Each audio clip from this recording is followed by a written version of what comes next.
Грижливоста за комодитетот на скопската градоначалничка ја надменува фаталната љубов кон тенкиот метал, од кој таа преку звучен сигнал се емитува.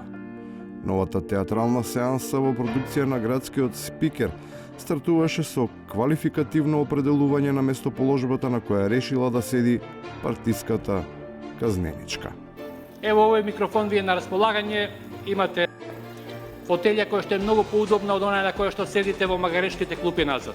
Но наместо да седи таму кај што кажува шефот, своеволната непослушничка застанува зад главната говорница и во координирана злосторничка операција ја отвара новата битка за микрофонот и за копчето. Но таа бива посуетена. Се надевам дека се слушаме сега. Пауза од 15 минути затоа што повторно имаме неовластено користење опрема. Во духот на смела и легалка на кој се забранува да делува јавно, скопската кметица дополнително се охрабрува и се фокусира на определување на карактерните особености на председавачот со седницата, дефинирајќи го неговото однесување како кловновски неонацизам. Господине Хитлер, не сметам дека ви доликува да го правите овој циркус во овој совет. Одредената улога веројатно поради некои повисоки причини изгледа е прифатлива, штом во позитивен контекст се усвојува, па дури се нема против таа да биде надополнета и со други карактеристики кои се дефинираат како недемократски и тоталитарни.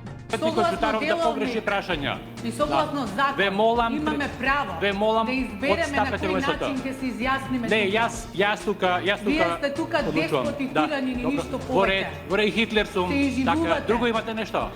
Веројатно има и нешто друго, штом збирот на цртички со кој се фиксира природата на однеа официализираниот абсолютист се надградува со дополнителни својства кои откриваат темната страна. Очи во очи се споделува страшната вистина за таинствената фиксација кон микрофонот, која придонесува да се делува и надвор од правилата, само да се освои неговата симпатија. Прво го кршите уставот, второ сте ситен лопов и сте човек кој што краде. И не е вори тоа што го правите. Крадете. Тој микрофон е собственост на градот Скопје и на службите тука. Каде е украден, тоа вие ќе кажете.